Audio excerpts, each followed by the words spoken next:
Hey y'all, welcome again to another exciting episode of the Crowdsourced Politics News Roundup.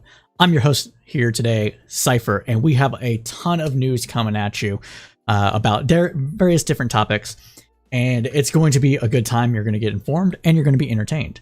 So stay tuned for that. At the top of the show, we like to welcome our guests. So welcome everybody, one and all, for joining us on today's News Roundup. If this is the first time you've ever been to a News Roundup live, well, we like to do this every Thursday, except on holidays. So we'll be not having a News Roundup next week. 8 p.m. Eastern Standard Time to roughly about 10 p.m. Eastern Standard Time. We cover the news that was of the last week, kind of with analysis only the crowd can provide. If you would like something on this show, or if you would like to come on the show, go ahead and hit us up in Twitter, where you'll be able to Twitter, and you'll be able to hit me up at the Twitter, which is a drop-in link for you now. It's the easiest way to get a hold of me. You can also join a Discord and the like. And yeah, so that's what that is. We also do another show called Cypher State. Cypher State is a foreign affairs, foreign policy focused podcast where we go a little bit deep into a foreign policy or foreign relations topic. We do that on the third Sunday of every month at roughly about 3 p.m. Eastern Standard Time. Stream for about an hour, and then you can catch the podcast produced episode, a little more quality, maybe some extra bits of things that happened after we done streaming on the following Monday. So that'll be the fourth Monday of every month. This week's episode, so it's this Sunday, we'll be covering Afghanistan after withdrawal, what has happened since Biden withdrew from Afghanistan and what that could mean for the larger region as a whole. Our previous episode, last month's episode, was on the German elections, and you can catch that right now on YouTube. Still needing to edit the podcast to get it on the podcast, but you can catch it on YouTube, where we discuss the German elections and what that could mean for Europe, Russia, and the world as a whole. So yeah, let's go ahead and get started.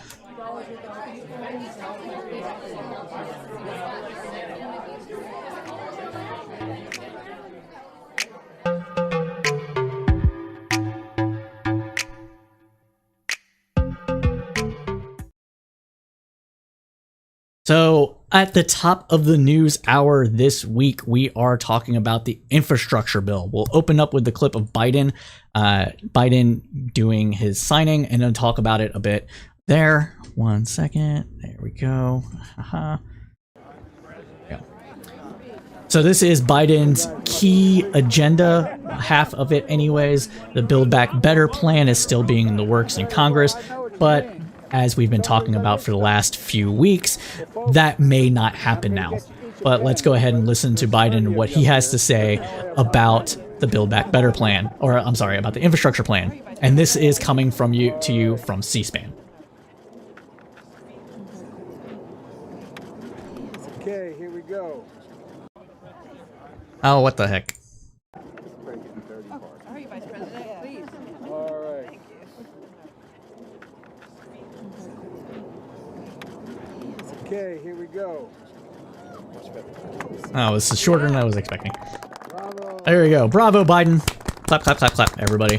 Biden signed the infrastructure bill. This is actually bipartisan. This is something that we've been needing for decades, and it took a Democratic president to get it done for some reason. Who knows why that's actually the reason? I don't know. Maybe it's because Republicans typically like to torpedo things that don't meet their agenda, and actually a lot of Republicans have been attacked over their support for this. As we discussed last week, one of those Republicans got a death threat over the phone from a constituent, and that person has since been arrested. So what has been going on? So before the legislation, Biden said, we're finally getting this done. Oh, wait, I'm still on YouTube. There we go. We are finally getting this done. After years of failed attempts in Washington, he stressed that the direct benefits Americans will feel from the law, part of a broader sales pitch he will carry out in the coming days with visits to Michigan, Ohio, California, New York, etc. will feel from the law, part of the broader pitch he will carry out in coming days and months ahead of the 2022 midterm elections. Quote, so my message to the American people is this: America is moving again, and your life is going to change for the better.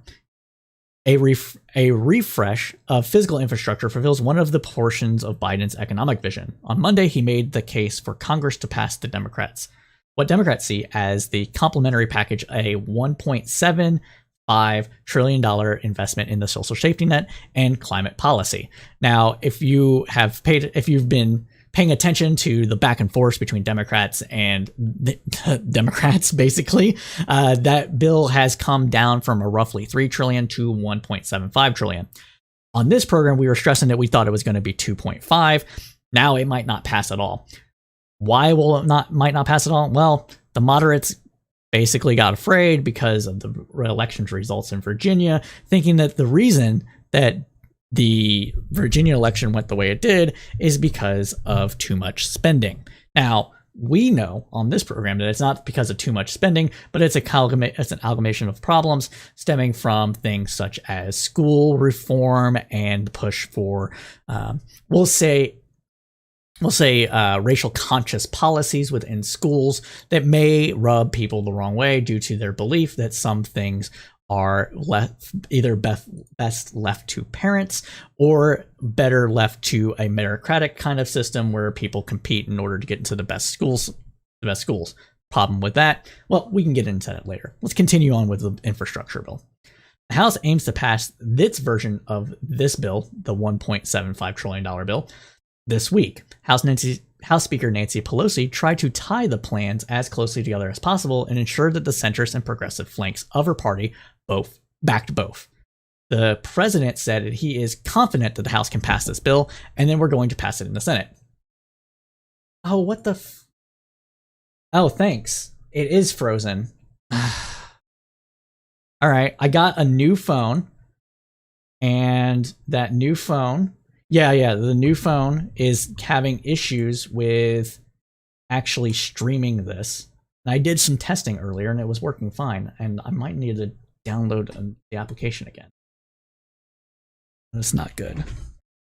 Oh, you know what? I bet it's just plugged into the wrong port.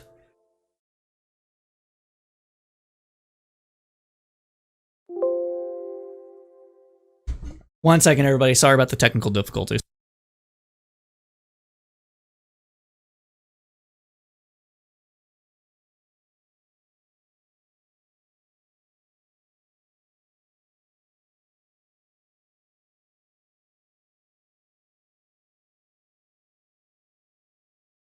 Yeah, I got a new phone. It's got a better camera on it and everything, but apparently it's having issues connecting to the program, so I might have to redo the program.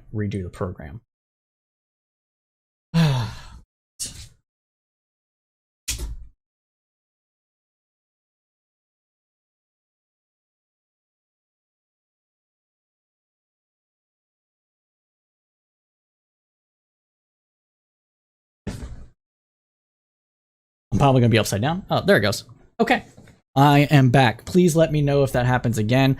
I'll figure it out later, but the video quality I think is actually better, so we'll get this going. Sorry about that. Back on to the news. The president said he is confident that the House can pass the bill, and then we're going to pass it in the Senate. Together with the infrastructure bill, millions of lives will be changed for the better, he said. 19 Republicans voted for the measure when the Senate approved it in August, while 13 GOP representatives backed it when the House passed it earlier this month, it being the infrastructure bill. Several GOP lawmakers attended the bill signing. About 800 people, including members of Congress, mayors, governors, and union officials, came to the event. Some Republicans who backed the measure have faced criticism and even alleged death threats from their voters. The backlash in Congress and among the public against the Republicans who voted for this bill is concerning, and of course, the former president is doing his part to fan those flames. In the House, Minority Leader Kevin McCarthy, Republican of California, is trying to stem the vitriol and division in his caucus. According to NBC News, at a closed-door House Republican caucus meeting, McCarthy called on lawmakers to stay unified and not to attack their Republican colleagues. Two sources familiar with the meeting said.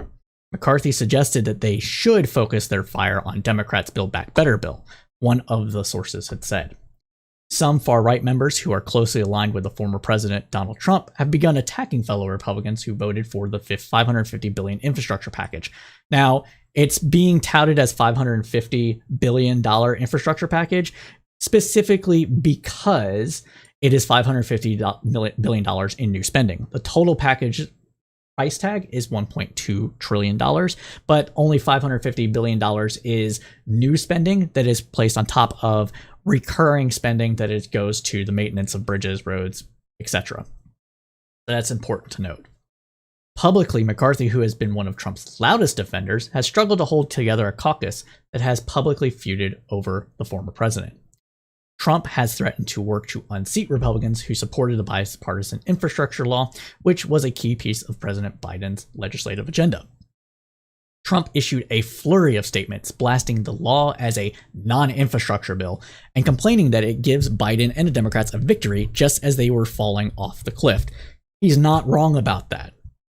When this passed, it's a victory for Democrats. I mean, it should be considered a victory for Republicans because since this passed and the Build Back Better bill may not pass, the Republicans got things that they wanted. They forced Democrats to compromise to get that bipartisanship kind of feel in there and give Democrats the illusion that bipartisanship is possible with the Republican lawmakers, not necessarily Republican voters are, and it boosts the economy in the year or two during both the 2020, well, not necessarily 2022 because the spending's not probably start until 2023, but it should boost Democrats going into 2024.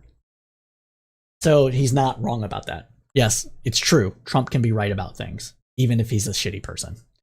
Now, continuing on. Trump's opposition has largely been about the politics, not the policy. He argued to give Biden a win that he can now tout to voters. Republicans who voted for the bill pushed back against Trump's attacks and pointed to his own efforts to strike an infrastructure deal with Congress, making the case that the policy enjoyed his support as recently as last year. When he was president, Trump called for a $2 trillion infrastructure bill, a top line the House Speaker Nancy Pelosi agreed to in 2019, but the negotiations collapsed after Trump demanded Democrats stop investigating his administration before he was willing to proceed. Again, he threw a tantrum because he didn't like an investigation on him, and so blah, blah, blah, blew it the fuck up. Fuck the American people, I'm being investigated, so that means you can go suck a big one, and you're not getting anything, which means the American people suffered as a result. Because every year that this infrastructure bill didn't pass, it's another year of wear and tear on roads, bridges, pipes, green energy, etc., that left to fester, and that makes it more expensive in the long run. So Trump let his petty political squabble with Democrats investigating him get in the way of helping the American people. Shows you how much of an egoist he actually is. And I don't think that shouldn't be in question from anyone right now, really. But apparently it is, because there's still about 40%, which we'll get into in a little bit, 40% of Americans that still really like Trump and thought that he was doing great things for the country.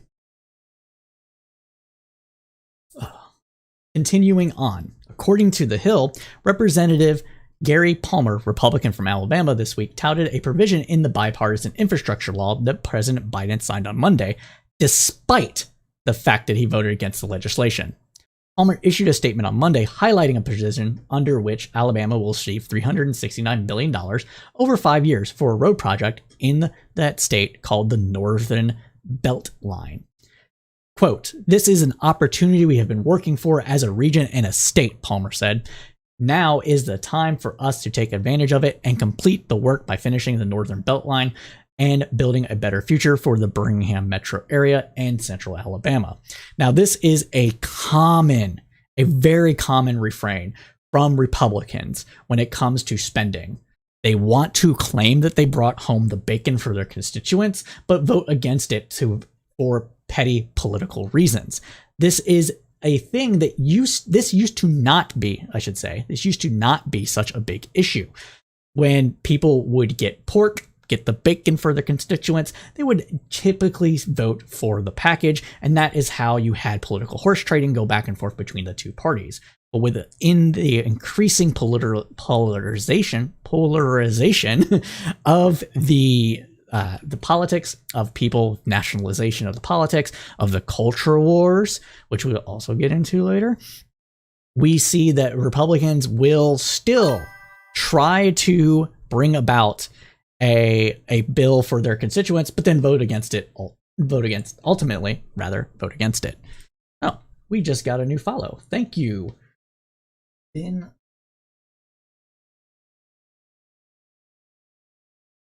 out the acorn. Wait, the acorn. Thank you. Thank you, acorn. I'm just gonna call you acorn because I don't know how to pronounce that first bit. Binyo? All right. Thank you, Acorn, for the follow. We greatly appreciate it. Sorry I butchered the name. I'm not hooked on phonics because I went to a Montessori magnet school. True fact. Bino. Okay, Bino. Thank you, Bino the Acorn. Appreciate you correcting my inability to pronounce that name. But yeah, thank you for the follow. So that is the infrastructure bill, largely speaking. Must be lagging a bit. Yeah, I'm doing restream, so there's a little bit of a lag between me reading and your typing. Sorry about that as well. There's nothing I can do. We're doing multi-streaming. Don't tell anybody. It's a secret. All right. Now, but as I was saying, so they would usually try to bring back the bacon, and they're still trying to do that despite the fact that they're not actually bringing home the bacon. Kind of like a deadbeat dad kind of person, or a deadbeat mom, whichever. We don't discriminate here. Deadbeat parent. There you go. That's a better way to say that, I guess. Like a deadbeat parent trying to claim that they also got the gift for little Timmy when they didn't do jack shit. You know how sometimes a parent will get something and they'll put a lot of thought and effort into it, and then somebody will come around and say, hey, put my name on that too. That's what Republicans are doing right now. Oh, that card is from both of us. That money is from both of us. That gift is from all of us. Well, they're lying. And don't let them lie anymore. Call them out on that bullshit. That's what we're doing here. Revealing the truth to you, one little snippet at a time. All right. Now, as I was saying, with things like polarization. So Gallup does a yearly poll that looks at Americans' attentiveness to the news. Now, what this does is it tracks how much partisanship drives paying attention to national politics. They look at Democrats, or self-identified Democrats, self-identified Republicans, and self-identified independents, and see how closely they are paying attention to news, and if that can correlate to voter turnout in presidential or off-year elections, and what that might say about the country. We'll go ahead and show a couple of these graphs here. Oops. A couple of these graphs here in a second, once I get it up. All right. Video cuts. Oh, nope, not video cuts. Oops, sorry. So yeah, we're going to do this. I'm going to hide the chat for a second because it's covering up the graph here. I'm going to go ahead and link me down. So this is Americans' attention to national politics news by age. Now, as you can see, the 18 to 34-year-old demographic is the least likely to pay attention to national politics. This is something that we have pressed in the news program in the podcast before. People don't typically start voting until the age of 24. If that, the average, now that's when people will start to vote, not necessarily will vote.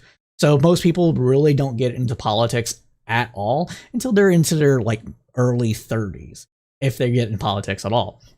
But if a person is going to vote, they're likely not to start the voting process until at least the age of 24. So you have a gap of 18 to 24-year-olds that really don't have much in the way. They have thoughts and opinions, and don't let me misquote myself here, but they don't really pay that close attention to what is going on because they're young, dumb, and you know the rest. But it is one of those situations where they're just not paying attention that closely because they don't think it really impacts them. They're still in college. They don't have a family yet. They're not really adults per se. Even though they're adults, they don't really have the adult responsibilities that your average 35-plus-year-old does. So as you can see in the bottom line here, they typically do not pay attention except for presidential election cycles, where you see this update here for 2004, which is probably partly due to the Iraq War, 2008, which was partly due to Obama and the financial crash, and then you can see it steady around 20%. Now, this uptick happens for everybody here, so don't get me wrong. I think I'm breaking my mic a little bit, so let me go ahead and try to adjust that. But you can see that, typically speaking, the older you are, the more likely you are to pay attention to national politics. Now, this is also broken down by, like I said, who is paying attention very closely to national politics by party affiliation. And here you can see that Republicans typically spend more time paying attention to national politics when forever, except here we are right after Trump won the election, and where Democrats, after Trump won the election, a lot of Democrats and liberals started to pay more attention to national politics. And that has sustained itself up until Biden won the election, and now people are starting to pay less attention to national politics. What could this mean? Well, this could mean that the party out of power is more likely to pay attention to national politics due to a variety of different reasons. Maybe they're upset with how things are going. They're less likely to trust how things are going, so they're going to be paying more attention to it in order to figure out what might be happening, and that sort of thing. It could also mean that Republicans in general are more interested in national politics because they think that culture is that things that happen nationally are going to impact them more so locally than their local politics are, where Democrats might think the opposite. It is not for us to say this is things that need to be investigated more closely. And then we can see the overall trend. And the overall trend, regardless of party affiliation, regardless of age, shows that people in general are not paying that close attention to national politics. And that is good, maybe. But despite the fact they're not paying closely attention to national politics, it is filtering down to the local level and increasing partisanship. And so when you get these numbers here, this is things that, like we have right now, 2020 was 42%, 2008 was 43%. These are watershed moments in American society since 9/11. 2008 being the financial crash, 2020 being let's get Trump out of office. And so that is what we're seeing. And I think it's important to pay attention to that. Now, there is additional information coming from this, but let's go ahead and talk about a little bit about what this means after we've seen what those graphs. So the polling reveals a populace more focused on national news at this time of year than polls usually do for a year in which there is no presidential election cycle. That was that little uptick, and you can see that it was around 38% or so. So that was something that we needed to mention here. We already mentioned that Clinton's election and Trump's election had a higher rating, so did Obama, and sort of thing. But one other thing that we should mention is that Republicans' slight edge this fall is in paying close attention to political news could be a factor in their party's better than expected results in several state and local elections, most notably the Virginia and New Jersey governor's races. That is why it is important to see which the party affiliation has an impact on news watching and how that news watching can filter down to the local level. And that news watching right now seems to be largely focused on culture. Now, this is something that I get pushed back from everybody, from conservatives, liberals, leftists, everybody wants to think or say that it's the economy, stupid. Carvel, right? It's the economy, stupid. That's why Clinton won in 92, right? Wrong. Clinton won in 92 because of, oh God, who was it, the other person? Shoot. 1992. See, I'm bad with names. 1992 presidential race, election. was who was it? Ross Perot. Ross Perot is what caused Clinton to win in 92 and the recession that happened. But Ross Perot took about 20% away from George Bush. And it was very possible that had Perot not run, Bush would have been president in 92. So he would have been a 2-term president instead of a 1-term president. Man, how does it feel to get beaten by your dumps? Anyway, we're not going to get into that. But I think that it is culture. And with the culture, we can see some of this in a recent poll from Quinnipiac, where they looked at what is driving people's opinions about national politics, about Biden's voting record. Now, let's go ahead and go over to this really quick. Here, I'm going to zoom it in for y'all so you know I'm not talking out of my butt. I try not to. I really try not to. We're going to scroll down to... Where's the big section? Here we go. We're going to scroll down to this section.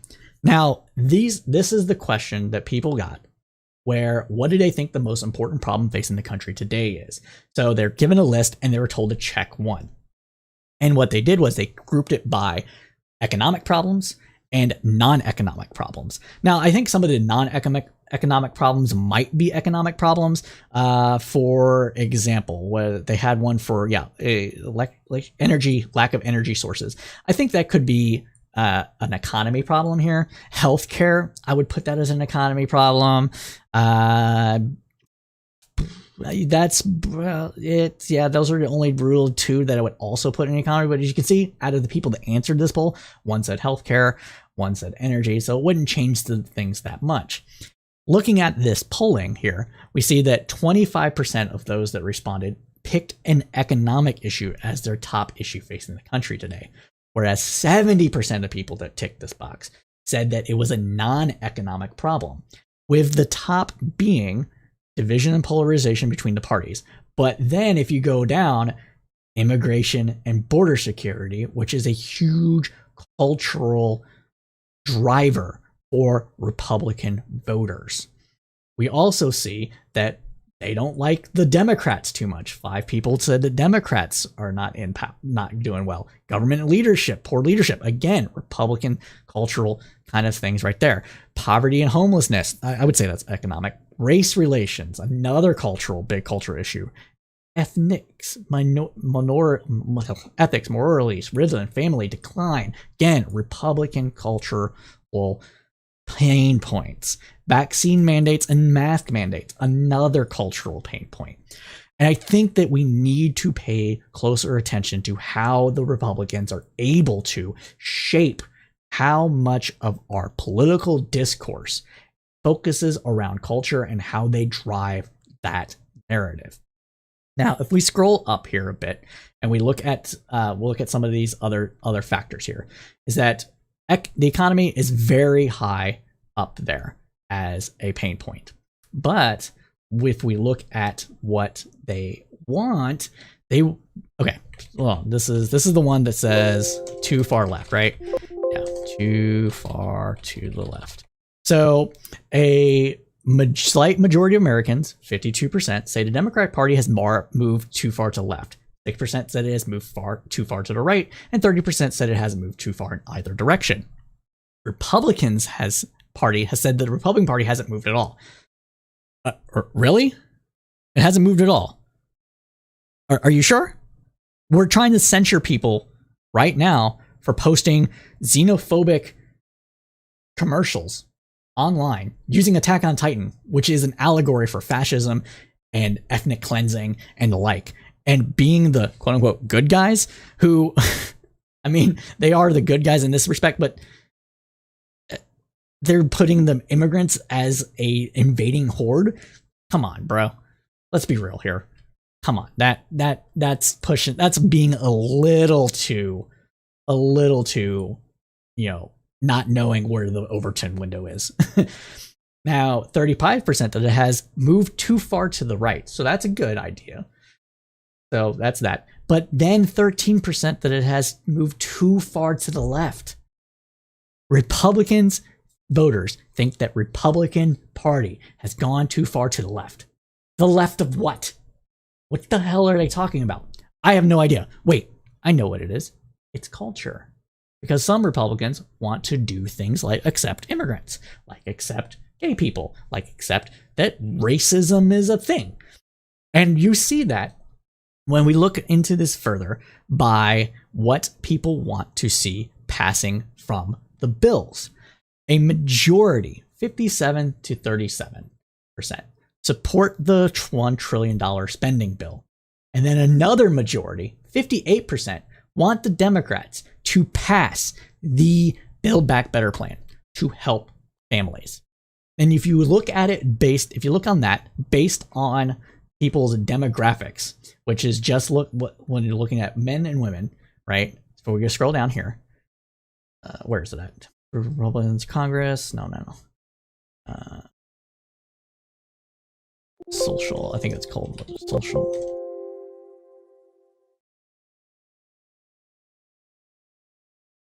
Here we go. Do you support the roughly $2 trillion spent on social programs such as child care, education, family tax breaks, and expanding Medicare for seniors? If you look at that, 52% of men say yes. 64% of women say yes. But if you look at it based on Democrat, independent, like Democrats, it's 90% of Democrats want it supported, right? But only 28% of Republicans do. They don't want to give Biden that win, right? Independents, 59% of them want it passed. And if you look at the breakdown, like I said, the breakdown, it is an overwhelming majority want it passed. But the Democrat Party has moved too far to the left on what? Culture, education, things like this. It is one of those situations where the narrative and the inability of liberals and leftists to fight against the narrative, to use rhetorical devices, to use rhetoric in order to actually tell people what they actually are for rather than what they're against, or saying, oh, it's not CRT, stop calling it CRT, is a major problem for liberals and leftists in general. And we at the show, we at Crowdsourced Politics, will probably do an episode about what this means and how it's happening and why it's happening. So be sure to tune in to. All right, moving on here. All right. Now, with everything that is going on, with all the election stuff and what have you, we also have redistricting and gerrymandering to pay attention to be worried about on top of this. So every 10 years, each state in the US is required to redraw the boundaries of their congressional and state legislative districts in a process known as redistricting. Following the 2020 census, several states are set to gain or lose seats in Congress. Gerrymandering happens when governing parties try to cement their power through strategic redistricting, redrawing boundaries so that the party's candidates are more likely to win seats. Independent commissions were created to oversee the redrawing of electoral maps every decade. The hope was that these commissions would be solutions to gerrymandering. Instead, the results are Fight Club, with both parties locked in political trench warfare. According to the New York Times, partisan gerrymandering is as old as the Republic, but good government experts thought that they hit a solution with independent commissions, advisory groups, and outside panels. Taking the map drawing process out of the hands of lawmakers under pressure to win elections, the thinking went, would make American democracy more fair. Both Republicans and Democrats have been throwing grenades at the independent experts caught in the middle. In state after state, the parties have largely abdicated their commitments to representative maps. Each side recognizes the enormous stakes. Redistricting alone could determine which party controls Congress for the next decade. And while everybody is saying for the next decade, we have to realize that it is probably actually for the next 20 years, or at least have knock-on effects for the next 20 years. Why do I say that? 2020 was the last general election that will happen during a census year for 20 years. The next one will be 2040. So what happens during general election years? More people vote. And when more people vote, you have a higher likelihood that Democrats will do well. Higher likelihood, but not guaranteed. Because that guarantee didn't come to fruition, Republicans that are redrawing district maps to favor Republicans will see a knock-on effect in 2030 because 2030 is an off-year election And typically speaking, liberals and Democrats do worse during off-year elections. That could be for a number of different reasons. People generally don't pay attention to off-year elections.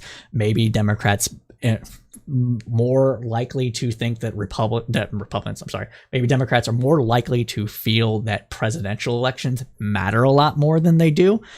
They're not as likely to look at the local issues that animate their party, despite the fact that a lot of the things that animate the base need to be solved on the local level. So that is why I do believe that this is one of those situations where we will see knock-on effects for 20 years. And it sucks. It sucks so much. But it is the way that it is. Moving on. In some states, commissions with poorly designed structures have fallen victim to entrenched political divisions, leading the process to be punted to courts. In others, the panel's authority has been subverted by state lawmakers, who have either forced the commissioners to draw new maps or chosen to make their own. You can't take the politics out of redistricting, said Bill Lono, a Republican member of the Colorado Commission. There's no way to make a redistricting not a zero-sum game. I mean, there is. You could make it to where each district has more than one representative, but no one's thinking about that. Single transferable vote, people. That's what I'm talking about. Look it up. We did a little video on it way back when, but it's one of those things that's important and could also help solve issues that are facing America.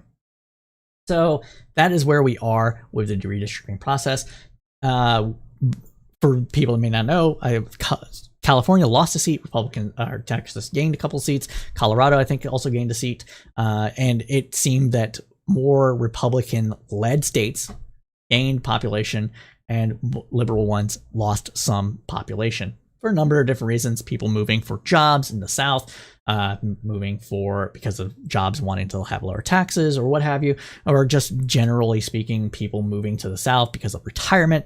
Baby boomers are starting to retire. They want to be at a place that's warm and comfortable all year round.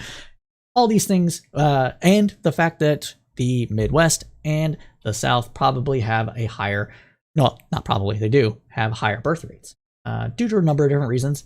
It could be because of space, could be because of culture, but that is what we're seeing here, and that is why we're seeing these Republican states gain a bit more population than Democrat states, and therefore gain a bit of political advantage. Continuing on, the FBI has raided Representative Boebert's former campaign manager. The FBI on Tuesday raided the home of Mesa County's Colorado clerk Tina Peters and 3 associates as part of its investigation into whether the MAGA-loving official was involved in an election security breach.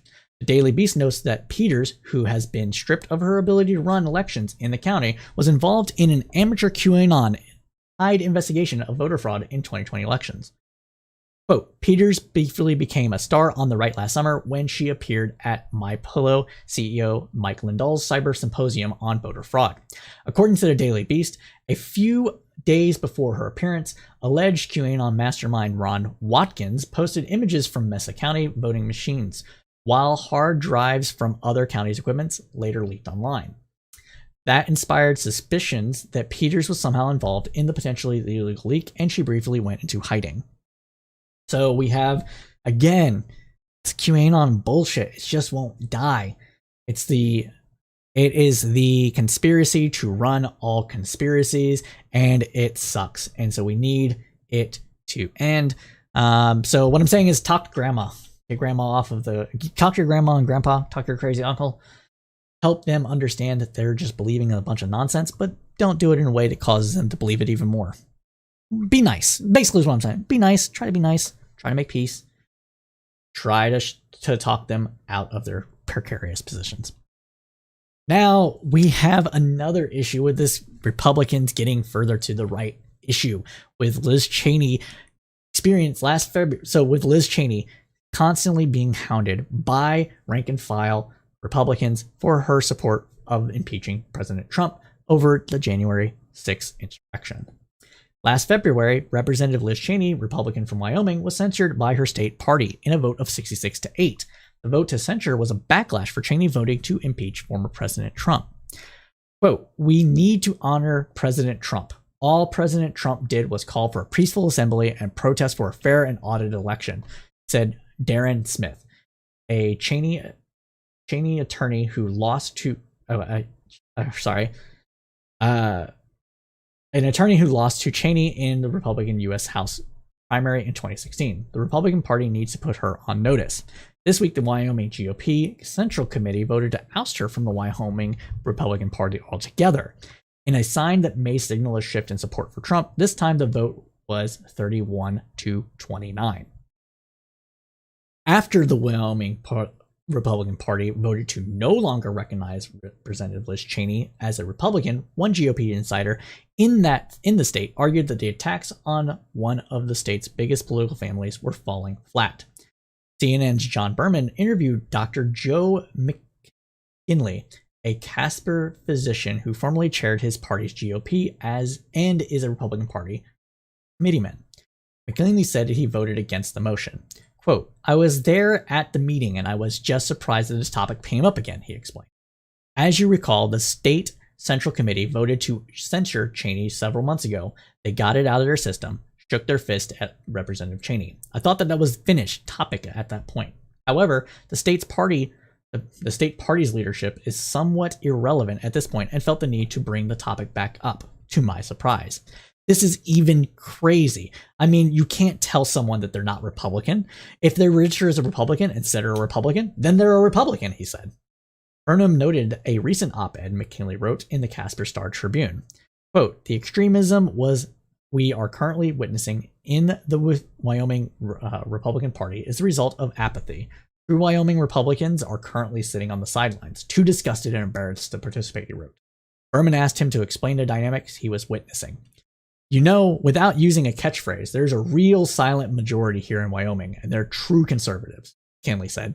"They believed in ethics and morals. They believe in humility." All right. Darth Totes. Defund Democrats and the people who vote for them. Give that money to the cops, and I bet you'll have a better... No, that's not how this works, Darth Totes. We actually didn't. Actually, that's a good segue. So we actually did an episode about what police reform actually means and what could actually help. It's not so much defunding the police as it is that you need to properly fund them and get out of making them into taxmen and quota-driven machines that are designed to fill coffers, but at the expense of citizen engagement. You should check that out on YouTube. It is called Defund or Refund the Police on the Crowdsourced Politics YouTube channel, which is, I think it's YT. Hopefully. Yeah, there you go. So check it out. The library. It was last Sunday. You should check it out. It's the most recent episode besides this one. So watch it and get your learning on. And what a perfect segue for this as well. Go ahead and smash that like button, everybody. It really does help us out.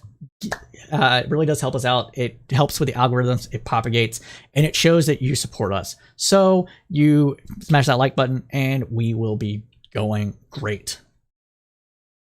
All right, moving on. We have more January. Do I want to try? Sure. We have more January 6th information coming out. The Department of Justice indicted Stephen Bannon last Friday on 2 counts of criminal contempt of Congress after he defied the subpoena from the House Select Committee.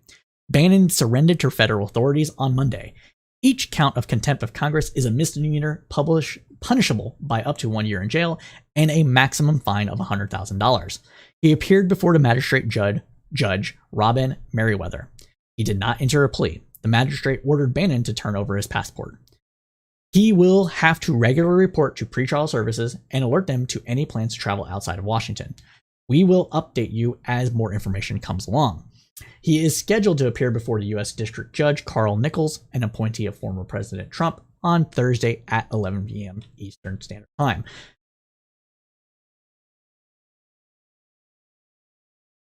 Well, I mean, Steve Bannon is refusing to concede to anything. So yes, if you pay, just pay and move on. What do you mean pay? Anyways, I'm done addressing this. Appearing outside the FBI Washington field office before turning himself in, and Bannon claimed he and his allies were taking down the Biden regime. Quote, "I want you guys to stay focused, stay on message," Bannon said in remarks being live streamed to a right-wing social media platform.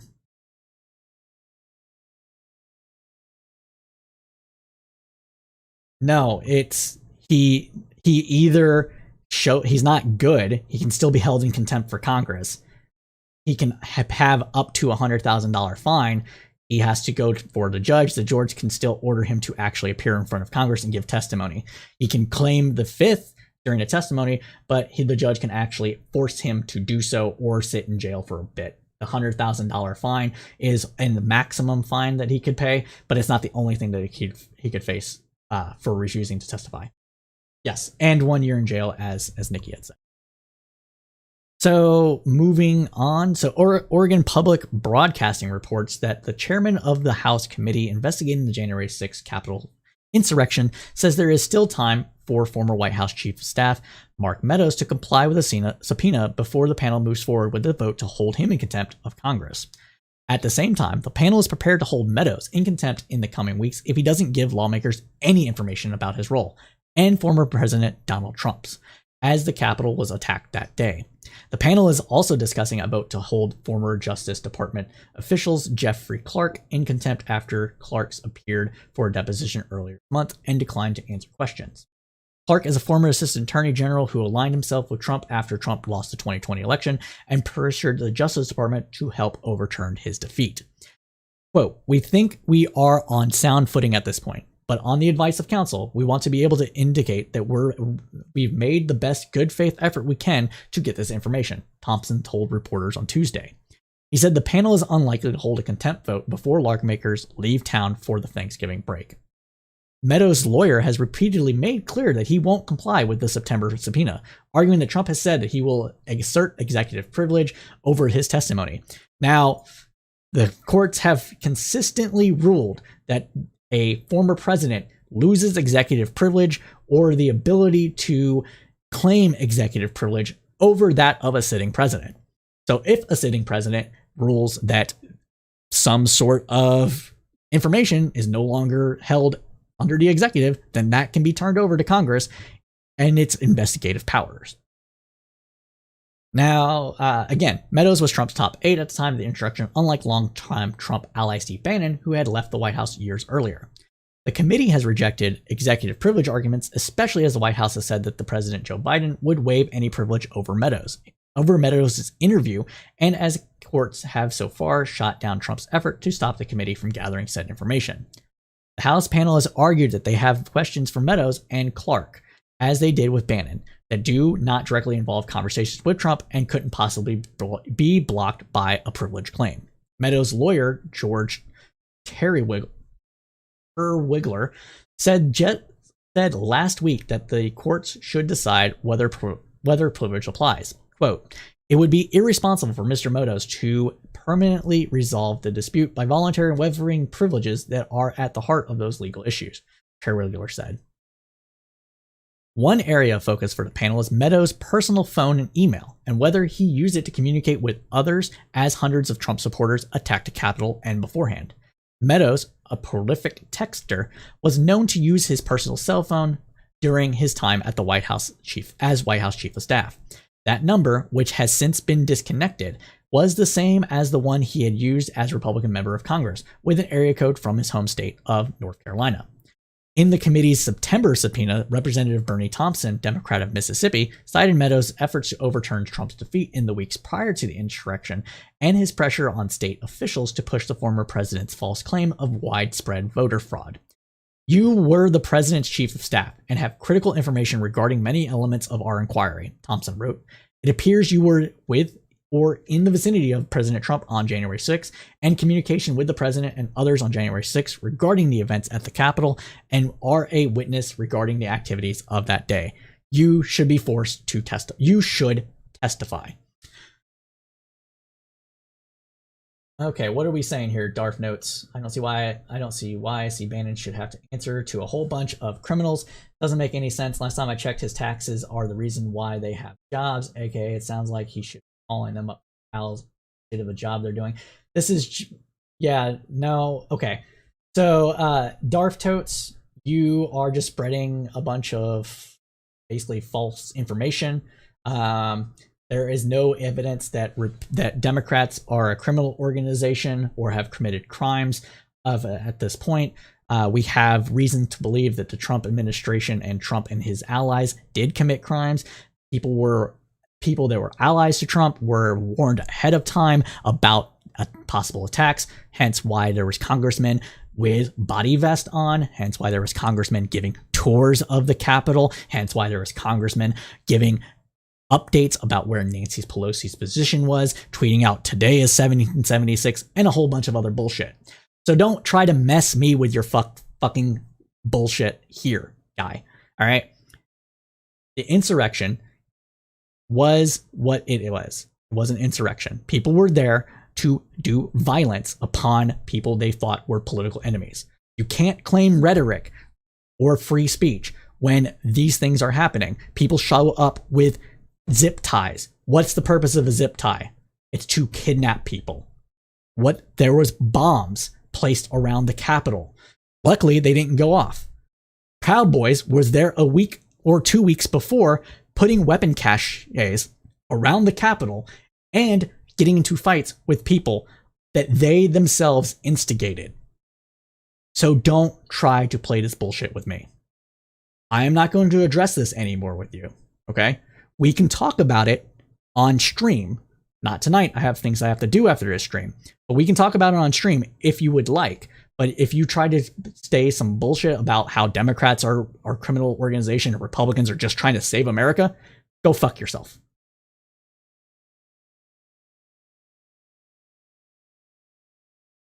All right. Moving on. Let's see. Okay. For everybody that might not know, Crowdsourced Politics is part of a not-for-profit called the Crowdsourced Tribune. It is a registered not-for-profit in the state of Texas. You can look it up. And what it is designed to do is to bring news, entertainment, political analysis to the masses in a way that tamps down on vitriol and allows us to have good conversations, to find common ground, to fix actual problems. That is why we do things like have our defund or refund the police segment. That's why we did our podcast. That's why we do the news roundup. I will get a little feisty with people that I think are spreading bullshit, but it isn't because I don't like them. I don't like the bullshit. If we can agree on a problem and can actually agree on a solution, then let's do that. That is what this cast is designed to do. That is what we at Crowdsourced Politics would like to do. So go ahead and find us at Facebook with the Facebook page link coming at you here. We are building a website. It's very slow going because we're only so many people. We have our lives that we have to do and everything like that. So it's slow going, but you can go ahead and check out the Facebook page to get some updates, and also Twitter to also get updates, which the Twitter is under the Crowdsourced Politics name, or Crowdsourced Poll. So I will actually be right back. I do need some water. Stay around though, it'll be very quick.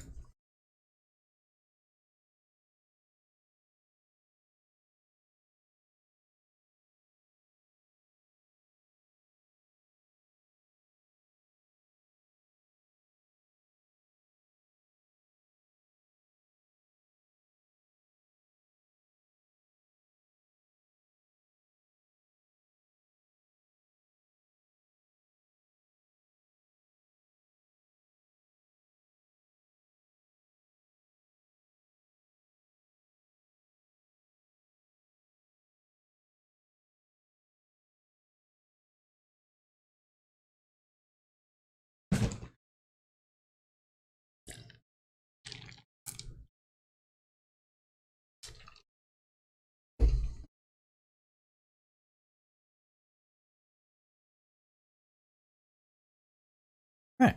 Oh, well, may as well. Smash the like button, everybody. It really does help us out. I need to fix that, but hey, it's a new little video thing I created, so hey, it's going to show up when it refreshes the screen. Sorry about that. All right. Continuing on, we have SCOTUS updates for y'all. So new polling. A new poll makes clear where Americans stand on the issue of abortion. According to the Washington Post, Americans say by a roughly 2-to-1 margin that the Supreme Court should uphold its landmark decision in Roe v. Wade, and by a similar margin, the public opposes a Texas law banning most abortions after 6 weeks of pregnancy. According to a Washington Post ABC News poll. The Post ABC poll finds 27% of Americans say the court should overturn Roe, while 60% of Americans say that it should be upheld, attitudes that are consistent in polls dating back to 2005. More broadly, 3/4 of Americans say abortion access should be left to women and their doctors, while 20% say they should be regulated by law.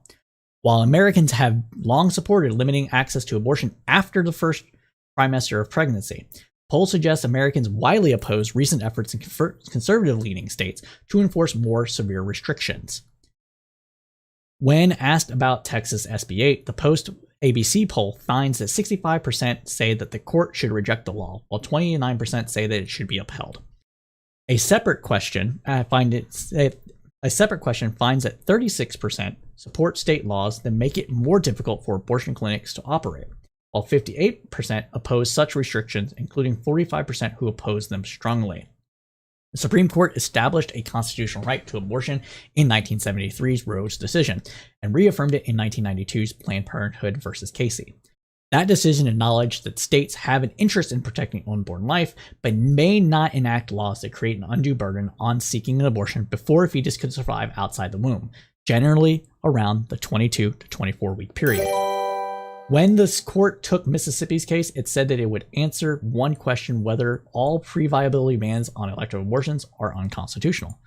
Oh, thank you for the follow. I need to get my little follow tracker thing up and, oops. Let me get the names. Thank you, Cottonmouth63. Appreciate it. Yes, and I have Cottonmouth today. I don't know why. I haven't even smoked. But I do need to drink water, so that's a good water check right there.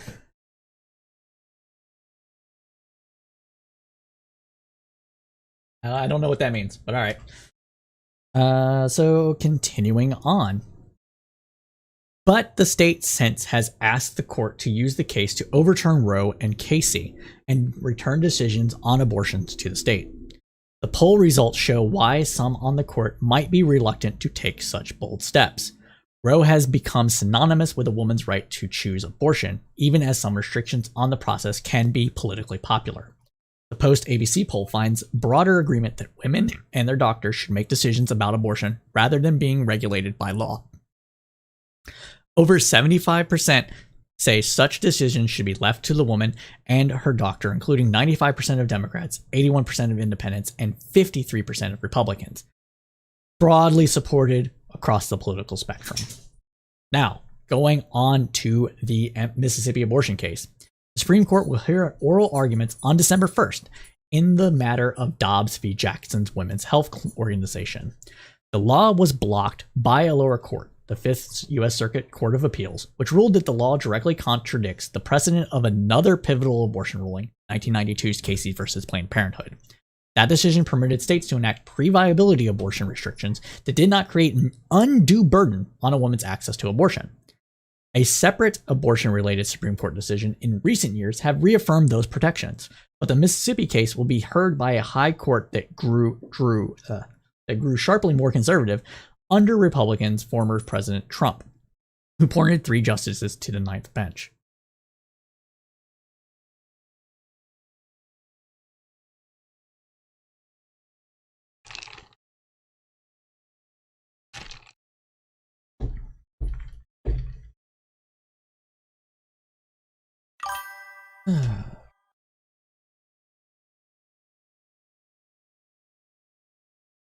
Oh, I know what's going on. I have the wrong name as the program, don't I? I bet that's what's going on. Hold on. I think I have the wrong name going on my thing. I think I didn't update my stuff, so people think I'm talking about Kyle Rittenhouse. Yeah, defund the police. That's funny. All right, I'll have to change that later. Oops. So this isn't about Kyle Rittenhouse. We're not even going to talk about that today. So if you're here for Kyle Rittenhouse, thank you for the follows, but we're not talking about it. I just forgot to update my title tags. So yeah, I saw it. I when I was starting to get these people that are trolling me about this stuff, I noticed that I had probably forgot to update the titles. It's fine. The title will be updated after we conclude. It is what it is. I fucked up. Oh well. Let me go ahead and fix that on Twitch though, because that's annoying. Is it split it into 2 videos if I switch it on Twitch? You know what? You know what? We'll do it here. So what is this? CSP. All right. My bad, guys. We'll get to the news again shortly while I fix this. Apparently, I just wasn't ready today at all for some reason. I don't know. So, but we'll get it going. We'll get it fixed. We'll get it fixed here. So, and today is what, the 18th? Yeah, 18th. All right. Update all. There we go. That should change the titles. All right, got it, Nikki. Thanks. Okay, so continuing on. Now, more abortion restriction laws that we've talked about on the news program. Here, you'll remember that the court refused to block the Texas law on procedural grounds before it went into effect in September. We're talking about Texas Bill SB 8, which allows private citizens to sue abortion providers and anyone that helps a woman get an abortion into oblivion in order to prevent abortion providers from actually carrying out the procedure by miring them in legal battles and fees. So the Department of Justice and separately abortion providers filed suit against Texas in an effort to overturn this law. The court held oral arguments on those cases on November 1st. There was no decision forthcoming on those cases at the time. When the court hears oral arguments on December 1st for the Mississippi case, further arguments will be heard from the Department of Justice and the suit for Texas abortion providers. You'll stay tuned to this program where we'll give you updates as they come and with analysis, hopefully from legal experts and as well as activists and anybody else that I can wrangle into doing this program with me. So go ahead and stay tuned for that. Now we have some interesting news coming out of state politics. So we're coming in another kind of fight club comes to the DNC in Buffalo, New York. The Buffalo, New York mayoral race became bitter and divisive this month, shining a spotlight on the ongoing battle in the Democratic Party between progressives and centrist Democrats. Here's what happened. Byron Brown lost the primary in the mayoral race last June when he was the incumbent. His loss was called stunning by many in the Democratic Party. After his primary loss, Brown launched a write-in campaign. The race became contentious, so much so, pundits refer to it as the bruising campaign. In his effort to reclaim his seat, he referred to his opponent, India Walton, who is a progressive Democrat, as a democratic socialist and ridiculed her lack of experience. Eventually, Walton was endorsed by Senator Chuck Schumer, liberal progressive icon Representative Alexander Ocasio-Cortez, and the Erie County Democrat organization. In a stunning result, Byron Brown appears to have won that election. Now members of Our Revolution, a group tied to Senator Bernie Sanders, are pushing Brown to resign from the Democratic National Committee. According to Buffalo News, the developments occurred as New York Democrat Chairman J.S. Jacobs reiterated his commitment to Brown. On the same day, he easily beat back a no confidence vote launched by progressives during a Tuesday meeting of the party state committee. Quote, I said to the committee, this is not me or my leadership, Jacob said. This is more about the direction of the party. Democrats have tried to move to the center quote again, Democrats have to move to the center if they are to win elections, he added. And I favor winning elections over ideological purity. On October 17th, Jacobs told the Buffalo News he will resist efforts to guide New York Democrats down a socialist path advocated by Walton and he believes will play into Republican hands. Still, Brown must contend with a continuing revolt within the Democratic Party left wing because of his write-in challenge to Walton. Aaron Chappell, director of national policy and political research for Our Revolution, told his organization during the Monday virtual meeting that it would direct a national effort to replace Brown. No one who runs against a Democratic candidate in the general election should be allowed to hold a position on the Democratic National Committee, he said. It's insane. Allowing Brown to keep his position is a bad precedent and bad for future progressives in this position. Now, this is something that a lot of progressive has been pushing for a lot going forward, and from the past, because if you are trying to build your party, then you can't have the party, a person that claims to be a Democrat, runs as a Democrat, is a Democrat, win, and then another Democrat comes in and, you know, it's not stealing the election. I'm not going to call it that, but that's how they view it, because if he didn't run, then they would have had a person sitting in power. And the Democratic National Committee has consistently said that they will not support people in the general election or in primaries that aren't incumbents. And within that primary, when India Walton won, the Democratic National Committee should have stayed out of it. And it seemed to have largely had done that. But by having people on the Democrat National Committee say things like this, it puts a very sour taste in people's mouths. It makes it look like the Democratic National Committee is pulling strings, etc. So their charges aren't without merit.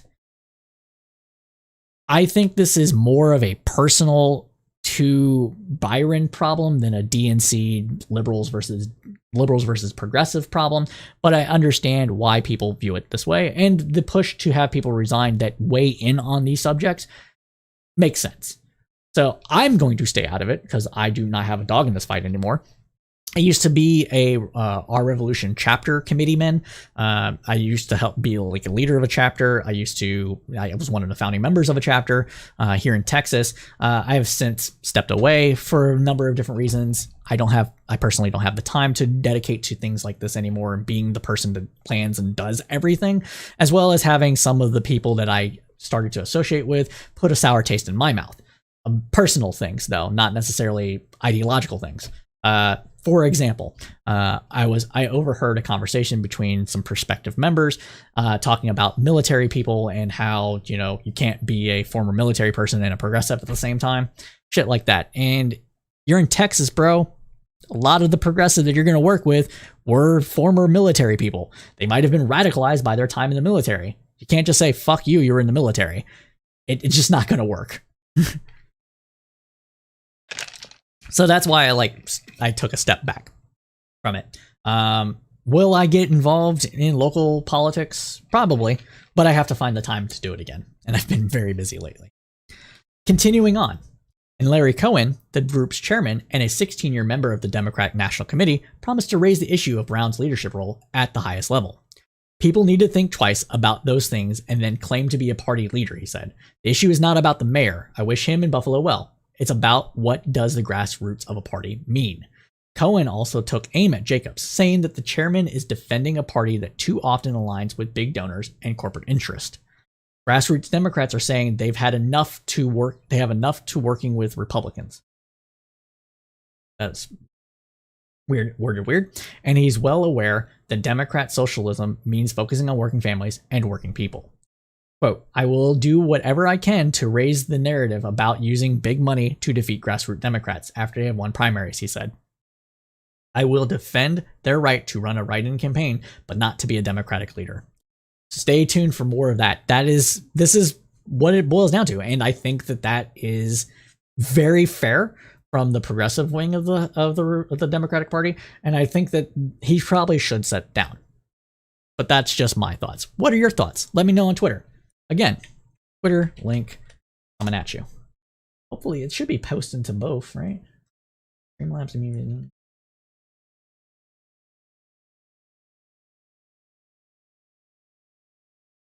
Maybe it's just not duplicating on, well, whatever. Anyways, and then, oh wait, I just noticed the chat's not up. Where's the chat? There it is. Chat. There we go. There you go. Now the chat's up. In our glorious glory. More news coming out of state politics. Governor races are heating up. There are 3 New York Democrats teed up for the primary race for the governor's seat. According to CNN, New York City public advocate Williams announced on Tuesday that he's running for governor, joining a Democratic primary that already includes Governor Kathy Hochul, who replaced Andrew Cuomo following his resignation this summer, and New York Attorney General Leetta James. Williams, who was reelected to his current post 2 weeks ago with more than 2/3 of the vote and previously served on the city council, is a progressive favorite from Brooklyn.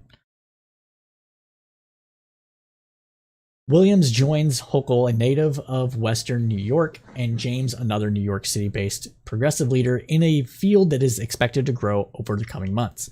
A pair of moderates from Long Island, New York Representative Tom Sweezy and Suffolk County Executive Steve Bulno, are rumored to be considering bids. Outgoing New York Mayor Bill de Blasio is also testing the waters ahead of a potential run. Now, I think de Blasio has just sullied his reputation and cannot win anything anymore due to issues with COVID, due to his issues with running for president, due to shitting on other Democrats. I think he should save his money and not do it. But at the same time, if you run for office, you get money. So maybe he wouldn't be wasting it. I don't know, but I don't think he's going to win. So I think he should stay out. I think it's a waste of time. Williams, were he to win, would be the second black man to lead New York, but the first to be elected to the office. James would be the first black woman elected to governor of New York or any other state. Andrew Cuomo. Now, he resigned. What is he doing now? Let's find out.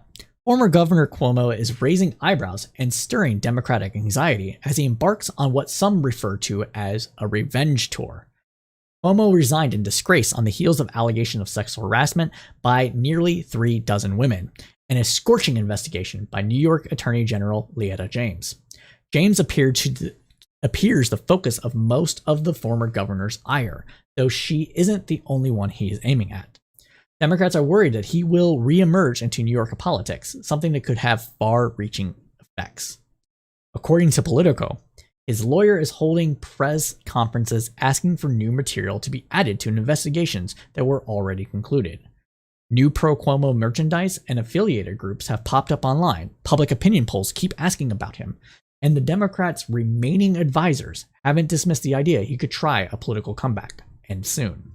On a political level, Cuomo's post-resignation behavior is an additional hurdle for Democrats as they look to recover from a bad 2021. His presence could scramble the 2022's governor's race, even if he's not a candidate, and has left the state capitol crowd yearning to put the 3-term Democrat behind them. Cuomo's now sparse staff, paid out of his large campaign treasury, has pressed on in earnest, promoting allies' op-eds, editorials questioning James' integrity, and potential pockets of political support. His daughter, Michelle, urged her Twitter followers to please read a Substack article slamming media coverage of Cuomo's scandals and referring to his resignation as a manufactured Me Too-style PR offensive. The Cuomo camp attacks have not targeted Hochul or her administration.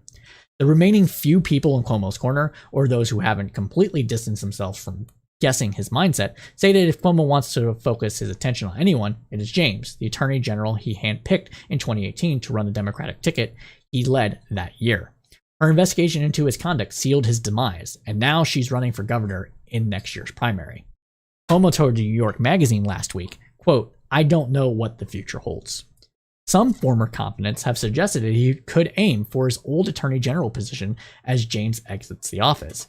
Others wondered about another campaign for governor. This is what I mean by it being a lot of ego. Say what you will about Cuomo. I think he was a creep, and that's something you don't do within any you shouldn't do that anywhere. Don't be a creep. Don't be an old pervert. Don't be trying to ask young staffers, "Hey, you got a girlfriend for me? Can you find a girl that wants to spank me? I like it rough. Do you like it rough?" Like, these are things that you should not talk about in the office. Never was okay to talk about in the office, but especially not okay now. So even if you want to discount, maybe he was just a little touchy-feely or whatever because he's Italian, I guess. I don't know. I'm Italian, but I didn't grow up New York Italian, so I don't know if that's still a thing. Even if you want to dismiss that and just chalk that up to like, oh, he's just being, physically friendly, whatever. He still did all this bullshit, right? And it might have been a coordinated campaign, but it doesn't appear to be a coordinated campaign to just oust him. He was very popular in New York. He just got creepy with too many women, and finally somebody said something, and then that's when the cascade happened. And usually when there's one, there's more, because dirty, creepy old men just don't know when to stop, apparently. Remember, no's means no's and yes means yes. So please don't be creepy. And I think he shouldn't be running for governor again. I think he should go sweet into the dark night and leave us all the fuck alone.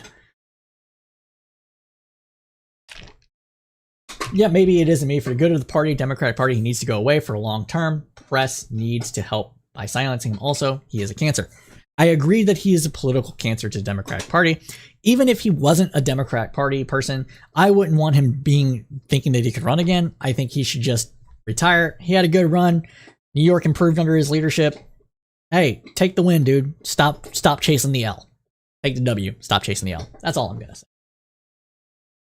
So again, if this is your first time joining the Crowdsourced Politics News Roundup, welcome. Thank you for joining us. If it wasn't for you, this wouldn't be as fun for me. Now, we are also, as I said earlier, part of the Crowdsourced Tribune. The Crowdsourced Tribune is a not-for-profit registered in the state of Texas, designed to bring news, entertainment, and analysis in such a way that tamps down on vitriol, partisan bickering, and looks for solutions. It is what we are geared towards. It is what our Facebook group that gave birth to this podcast is geared toward. So be on the lookout for more information about Crowdsourced Tribune. Things like contest, political prediction contest, meme contest, etc. And you can find more information about the Crowdsourced Tribune right now on the Facebook page. On the Facebook page, which is coming towards you now. I know I got to figure out why it's not. Oh. So it did it that time. Weird. Interesting. It's not registering the exclamation mark stuff when I do it. Well. Anyways, I know I gotta fix the bot, and I'm sorry. So page, there we go. So go ahead and look at the Facebook page or the Twitter, for information about that. So moving on. This is the main story for tonight. The main story for tonight is going to focus on education reform, what is going on in the education field. And by that, of course, I'm talking about cultural bullshit. There are political fights in the classroom, people. We have to talk about it because it is driving a lot of animus among Republicans and independents about what is and is not acceptable to be teaching kids. So, as everyone knows by this point, Republicans are hyper-focused on what's happening in public schools. Rhetoric about critical race theory was a feature of the elections in Virginia this month. Parents are flooding school board meetings across the country to protest mask and vaccine mandates, critical race theory, cultural sensitivity curriculum, and books they consider to be objectionable. What's heating up at the moment is a fight against what critics refer to as social justice standards. Teachers say this curriculum is actual social emotional learning, a curriculum first introduced in schools in the 1990s. The Crowdsourced Politics crew did some research on this unfolding fight and the political operatives driving this protest. Let's start off by defining what social learning, emotional learning is. According to the Collaborative for Academics, Social and Emotional Learning, or CASEL, social emotional learning is the process of developing the self-awareness, self-control, and interpersonal skills that are vital for school, work, and life success. People with strong social emotional skills are better able to cope with everyday challenges and benefit academically, professionally, and socially. From effective problem solving to self-discipline, from impulse control to emotional management, and more, SEL provides a foundation for positive, long-term effects on kids, adults, and communities. CASEL acknowledges that while SEL alone will not solve long-standing and deep-seated inequalities in the educational system, it can help schools to promote understanding, examine biases, reflect on and address the impact of racism, close opportunity gaps, and create more inclusive community. Now, Republicans are saying that this is now the social emotional learning because of language like this is really a backdoor to inject critical race theory into everything.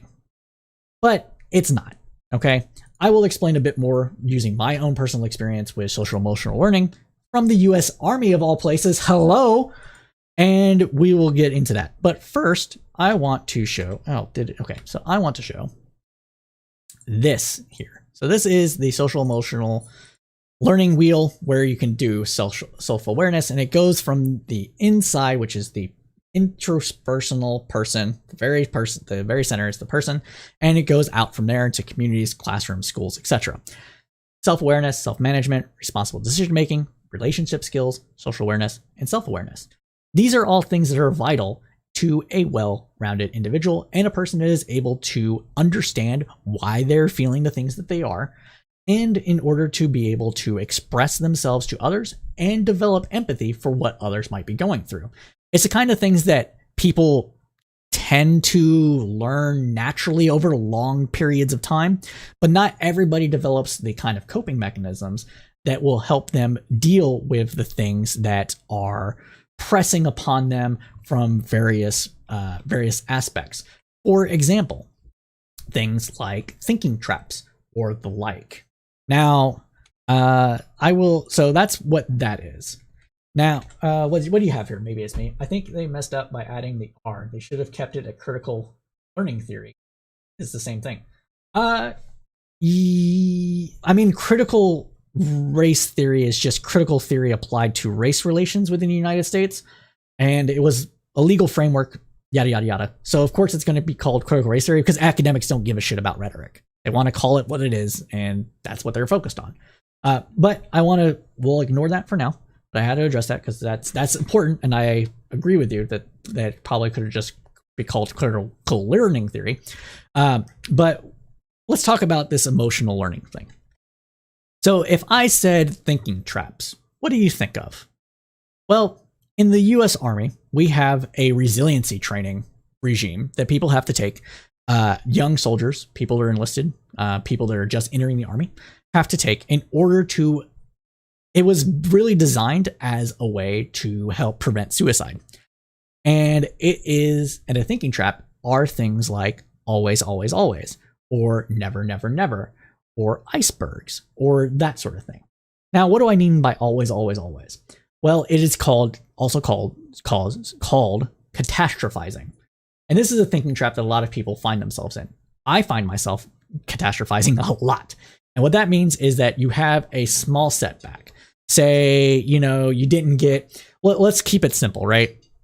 So you planned a date with your loved one, with your partner, or you planned a new date and you were really excited to go out on this date. And for whatever reason, the date just didn't go well. He or she wasn't feeling your vibe. Things, you went to like the bar and you got like slapped or something by somebody else. You ran into your ex and it was just super awkward. And so you go from like, okay, well, that is always going to happen. I'm not going to plan any more dates. I'm not going to go out on dates. I'm not going to try to find the love of my life because I always fail in this regard. Always, always, always. And catastrophizing takes that a step further. Not only did this date go wrong, but now it's going to always go wrong. And then you're going to be alone. And then it's called like a catastrophizing spiral. So you're going to be alone. You're going to die alone. You're going to be depressed and miserable all your life. That is a cycle that social emotional learning is designed to break. And if you can teach people these ways of breaking out of these thinking traps. So with the always, always, always, or never, never, never, you start looking for past experiences that actually show that that's not always the case. So your date didn't go well this time, but you've had good dates. So that's not always going to happen. You've been with a person, so you're not going to be alone forever. You're never, it's not never going to be single, right? And so if you're able to do this, you can get out of this emotional spiral that causes depression and can lead to suicidal ideations. And these are things that I think are actually very important to teach kids because it's not something that people pick up naturally on their own, or at least not enough people to pick up naturally on their own. And by teaching resiliency, you can help reduce suicide. You can improve mood. You can it has all these other knock-on effects. And that's something that is very important and I think very beneficial to not only the individual, but to their family, their friends, their community, the world at large, etc. And the fact that Republican operatives are going after this because it includes some inclusion terminology so that people can understand why somebody might think a certain way. really upsets me because, and one of the things that they actually complained about with this is that, oh, by talking about suicide, you're encouraging suicide. Like the mere exposure to something will trigger somebody to commit suicide. It's nonsense. It's this whole, we got to keep kids to be innocent and not know about anything and me, right? And it really sucks to hear that coming out of parents' mouth. And it just goes to show you how polarized everything is and how ignorant people are of just things that should be considered basic life skills and how those things can help improve people. And so that is why I'm personally deeply offended by the fact that Republican operatives are going after these things now. It just sucks. It's really bad. So we'll continue on. Articles from NBC News and another from National Review, both published Monday, piqued our interest. At a September school board meeting in South Lake, Texas, because it's always going to come from fucking South Lake, Texas first. A parent named Tara Edens strode to the lectern during the public comment period and demanded to know why the Carroll Independent School District was paying a counselor $90K a pop to give students lessons on suicide prevention. At Carroll ISD, you're actually advertising suicide, Edens said, arguing that many parents in the affluent suburban school system have hired tutors because the district's counselors are too focused on mental health instead of helping students prepare for college. Counselors aren't designed to only help for college, you stupid idiot. In fact, by helping with mental health, you're helping your kid prepare for college. Oh my God, who would have thought it? Fuck. People just take on. 2 days after Edens made the remarks, South Lake Families PAC, a group that has fought to stop a diversity plan at Carroll, sent an email to supporters calling on the school district to leave mental health and parenting to parents. This is another problem, right? So South Lake, Texas is a very conservative area of Texas, very affluent, very conservative. And with everything else in Texas, it's very socially conservative. And a kid that might, be gay and having suicidal thoughts because they're gay and they can't deal with the bullying or what have you, aren't likely to go to their parents. And that student still needs the help that they need, even if their parents won't provide it. And it's the idea that children are the property of their parents that is at the root of this problem. Children aren't anybody's property. Children are human beings. Now, there are things that a parent, quote unquote, parent knows best about, right? They know their kid closer than anybody else because they've been with their kid since the day they were born, or even before they were born. Maybe they've noticed personality things while in the womb or something. Who knows, right? But it's still the responsibility of everybody in the community to foster an environment that helps each individual kid, person, adult thrive. And that's where this buttress rub is coming against. It's coming up against conservative cultural values about things like religion, worldview, etc. And they don't like that. And so they want to shut off their kids being exposed to anything that contradicts their own personal ideology up until the point that the person is 18. Because the belief is that if you keep them young, you keep them in your corner. If you get them while they're young, rather, you keep them in their corner. If you stop the exposure while they're young, then they are less likely to rebel and have other ideas other than what you gave them. This is the thing that's been around conservative circles for decades. If my wife actually and I watched Jesus Camp recently. Now, I've seen it a bunch of times.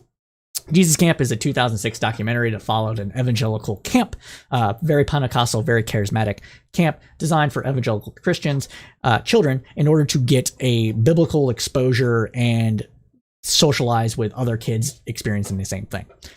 And one of the key reasons why this camp exists is for that reason, for parents to be able to send their kids to a conservative Christian organization to spend other times with conservative Christians and not get the kind of exposure that they would get elsewhere. In fact, many of these kids were homeschooled because specifically of cultural reasons.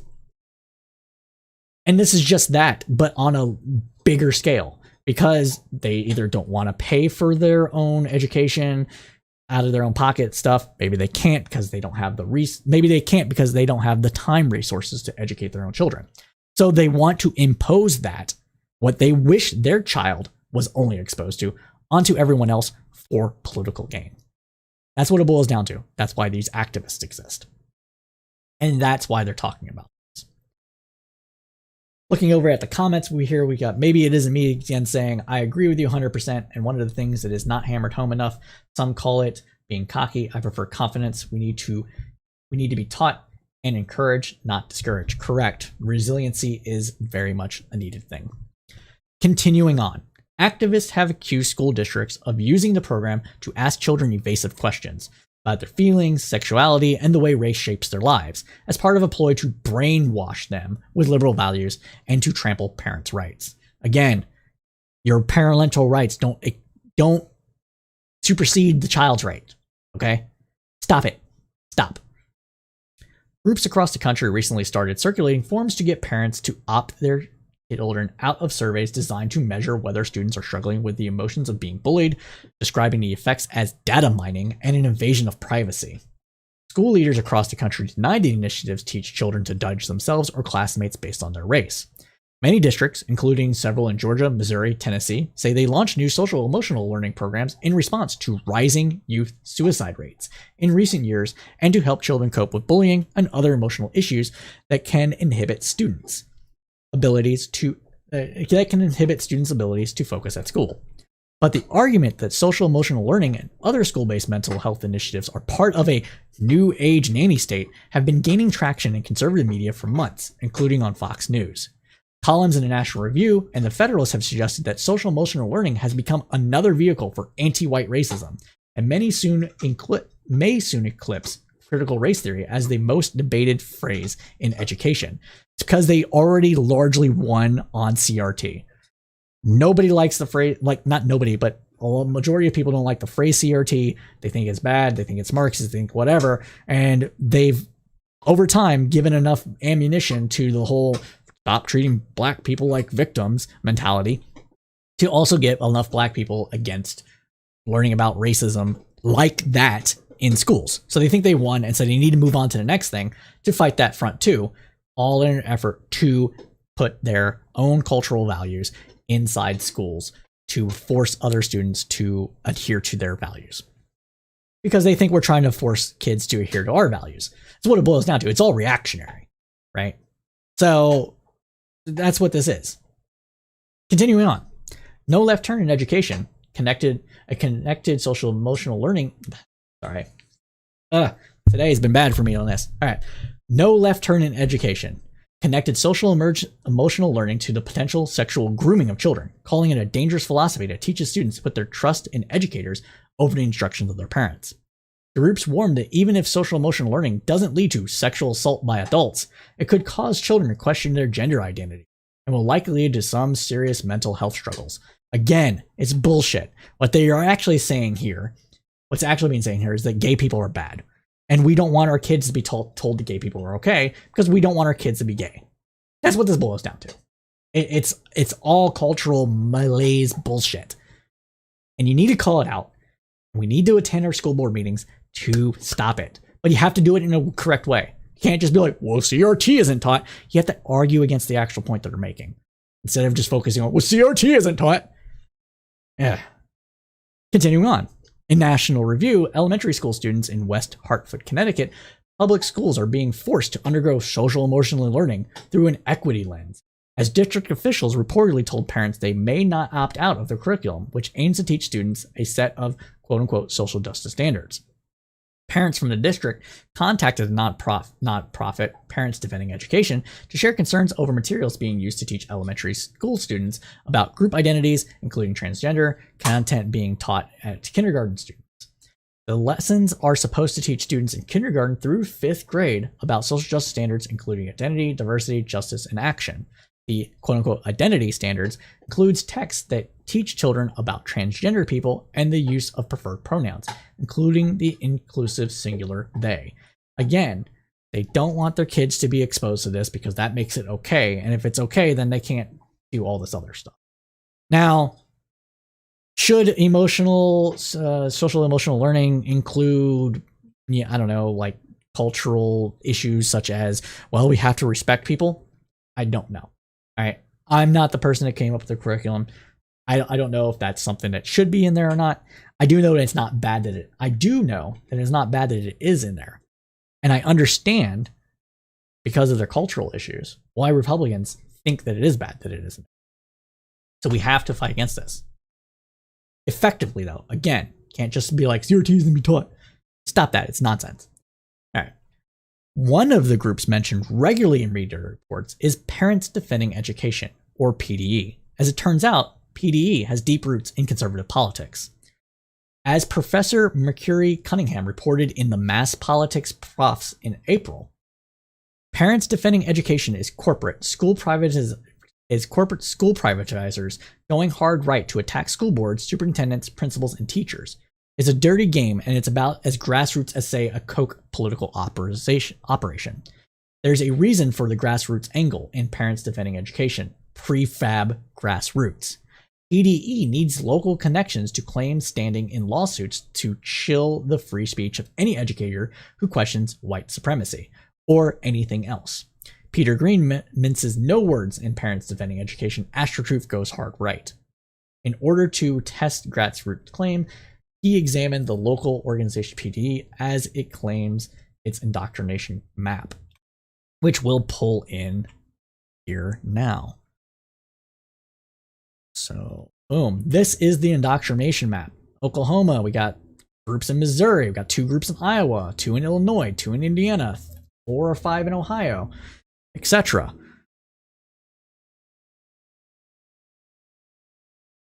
So it looks like PD is blinking the nation, but it's fake. 2 organizations dominate the grassroots network, state affiliates of No Left Turn Education and Moms for Liberty. Both appear to put up jobs to populate PDE's map and give the appearance of local support. PDE's provides links to the Facebook or websites of their members, so we can see that most of these groups were formed in March or February of 2021, rarely earlier. Grassroots means folks joining together on a local level in a collective effort to improve their community. Here are some of the membership numbers for No Left Turn Education affiliates. Alabama, 7. Arkansas, 3. Delaware, 6. Iowa, 2. Idaho, 4. Indiana, 8. Michigan, Betsy DeVos's home state, 13. Mississippi, 3. Montana, 2. North Dakota, 2. Massachusetts, 17. And Hawaii, 1. Moms for Liberty, Arizona, 17. Right Co, Minnesota, 8. Corpus Christi, Nucleus, Texas, 70.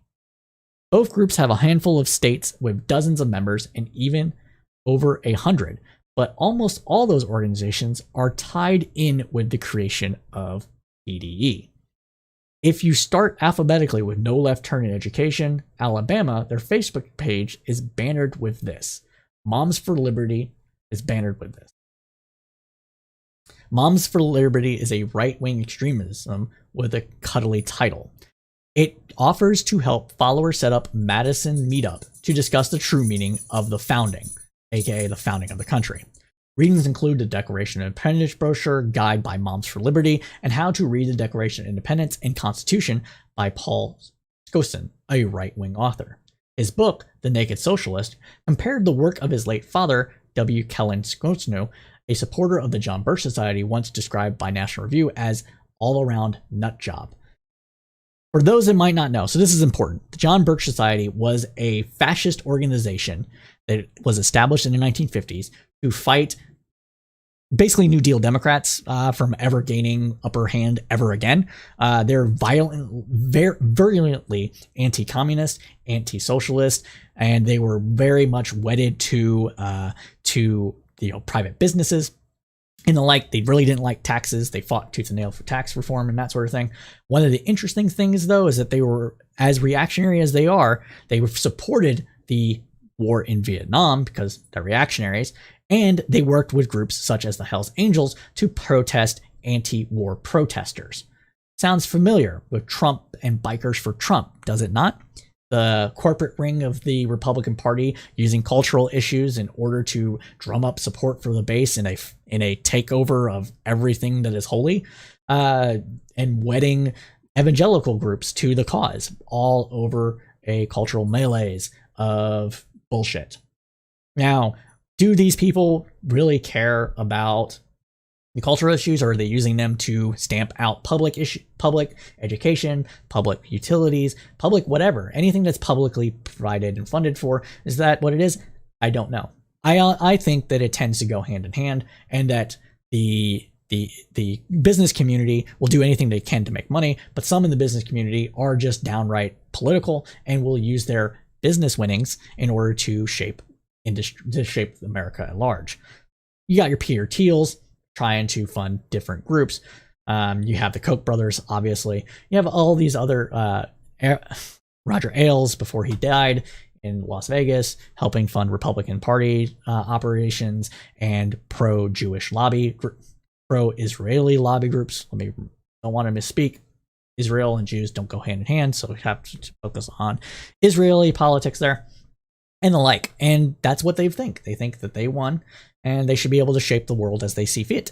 And they want to force you to follow their own kind of culture. Continuing on.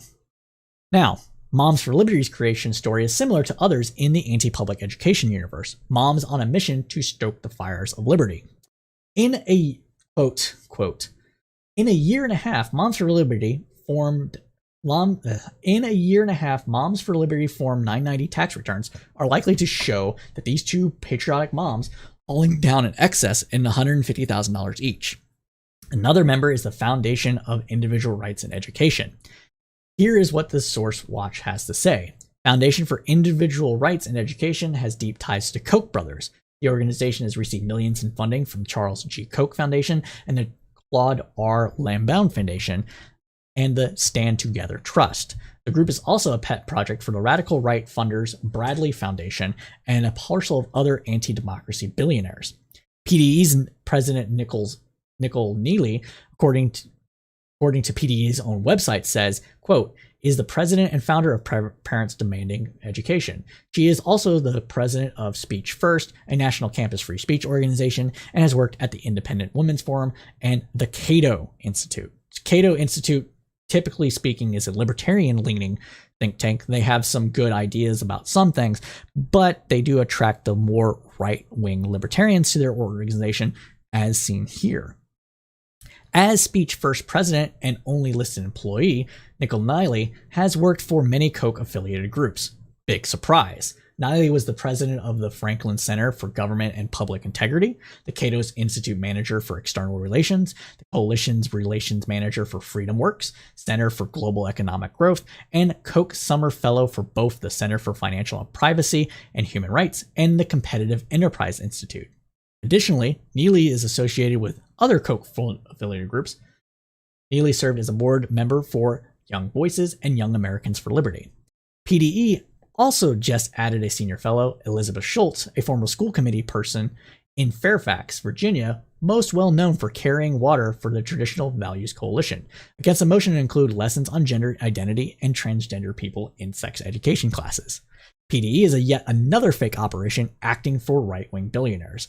Through a joint venture with the Walton Family Foundation called the Vail Education Fund, Koch is underwriting the Christian Rights Homeschool Legal Defense Association and the Pretend Progressives National Parents Union.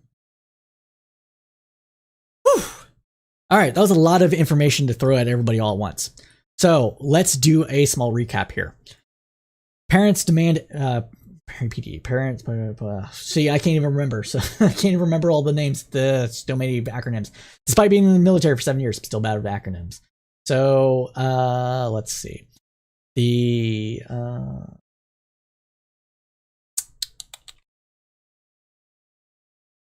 Parents Defending Education Group, PDE, is a AstroTurf organization designed to fund activists that may have proclivities against public education in favor of private education in an effort to the education system, or privatize the public education system. Now, what I have said on this show before is that plot was revealed with the COVID mask mandates and lack thereof with education by Ron DeSantis. The goal of Republicans when it comes to education is to get enough liberals pissed off at the education system, enough moderates pissed off the education system, and gin up their own base in order to topple publicly funded education, or at least publicly managed education, in order to expand private enterprises' ability to be another driver for profit from education. The reason I said that Ron DeSantis revealed this is because he did a little thing about 6-7 months ago that mandated that any student that, or any parent that did not want to comply with a local jurisdiction's mask mandate or vaccine mandate, in contrast to what the governor had mandated or did an executive order on, could pull their kid out of the public school education system and get a fully refunded from the Florida taxpayer tax credit to privately educate their own child. This is all in an effort to privatize public education. It is also done in this way because they don't care about public education. They want everybody to kind of get the same education that they want to give their own kids. So if they can't control public education, they can't get rid of it, well, by God, it will only focus on math, reading, writing, arithmetic, English, maybe some history, just the good kind of history, and nothing else. Why? Because they don't want their kids to be exposed to other ways of thinking. They don't care about citizen building. They want little clones of their own ideology. Now, liberals tend to want the same thing. Don't get me wrong. It's not just conservatives that want to do this stuff. People suck across the board when it comes to what's good in the interest of a child. And people like to live vicariously through their own children. They like to want to make little molds of themselves and that sort of thing. They want their kids to believe their own things, which some of this is natural. Don't get me wrong. But to do that in this way is very troubling when you have a nation state. Part of the goal of education is not to only teach kids teach kids ways of doing things. It is also teaching them how to think of ways to do things. It is to expand their mind and is to teach people critical thinking skills, to expose them to new ways of thinking, to new ideas, in order to create the catalyst for creative endeavors, and to create a citizen. If there isn't a shared story of a nation, then you have a bifurcated polity. And when that bifurcated polity exists, you create tensions within it, which is why we're probably seeing so much partisanship that we're seeing now. For fuck's sake, the myth of the lost cause is still taught within southern school districts and Midwestern to northern states as populations expanded up from the south to the north. And it's a myth. The lost cause wasn't a valiant, the Civil War wasn't a valiant fight against northern aggression, which is still taught in some schools today. It was about slavery and, the South wanting to impose its will on other states. Sounds familiar, right? In order for them to be able to take their property, quote unquote, across state lines. And we see that with things like putting In God We Trust on the money. Another thing that I'm pretty sure the John Birch Society was part of.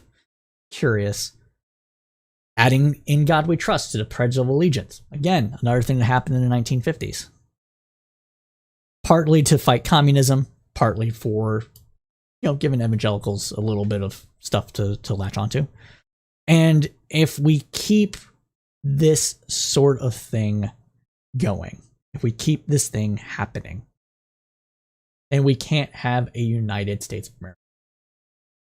So it is very important that we stop the privatization of education, or in the very least, if we can't stop privatizing it to a degree, because there's arguments to be made that voucher systems can be better. I mean, German's education system is essentially a voucher system.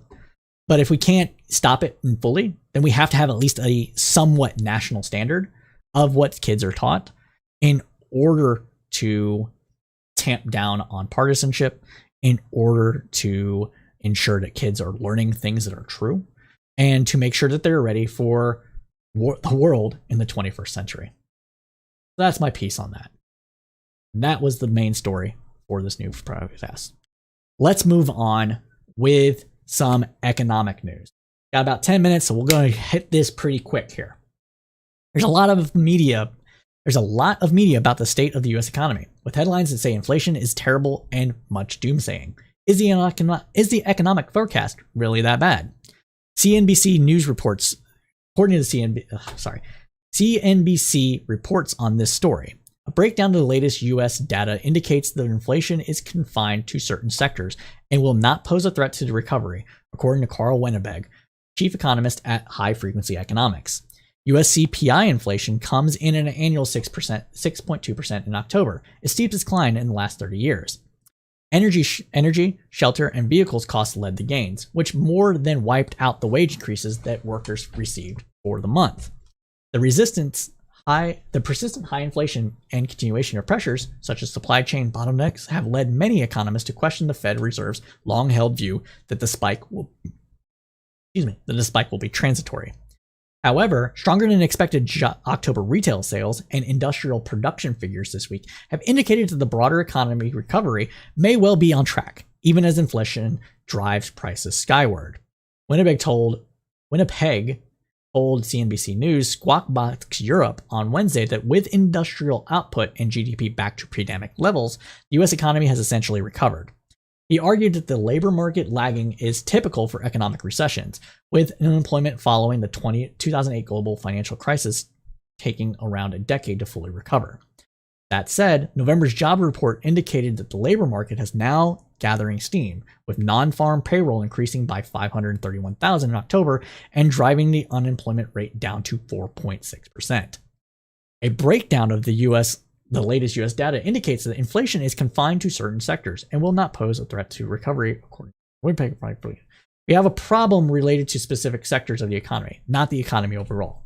I was surprised to read that those industrial production and manufacturing numbers, but they are what they are, and we are doing it now with 5 million fewer people working than before the pandemic.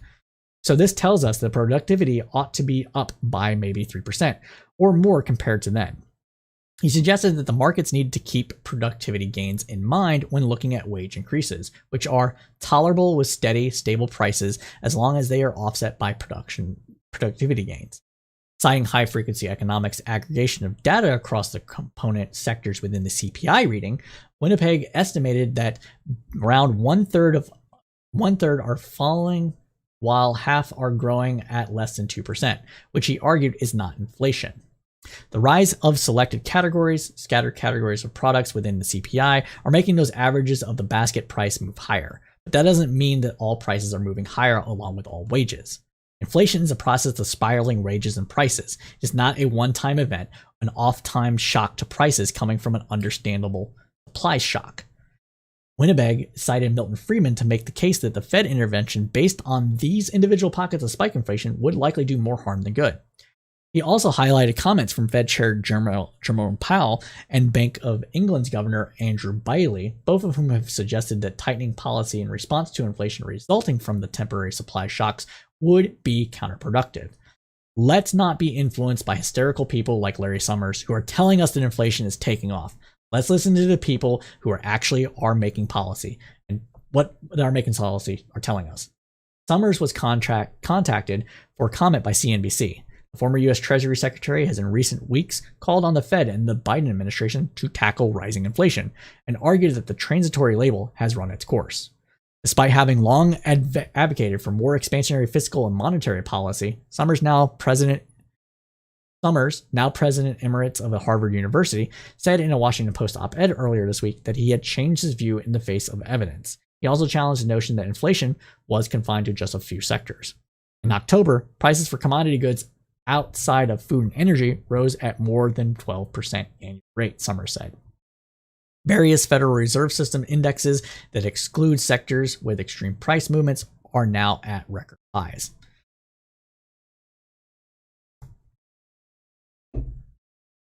So what's going on with the inflation numbers? So inflation specifically seems to be being driven by a number of factors that are beyond anybody's control and some that are within the control of certain people. Let's look at food prices first. People may not realize, due to the pandemic, that we had an unreasonably dry winter and spring over the last year. That unreasonably dry weather led to a shortage in production in a whole host of goods, including corn.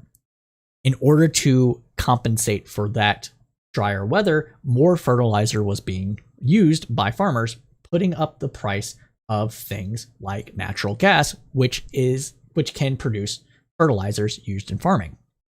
So, and not only was it America that was experiencing this drought, it was pretty much the entire Western Hemisphere. That's why coffee is more expensive, for example. Corn as feed is used to feed a lot of animals. So we had an experience in the rising price of corn feed made to a rise of price of meat products.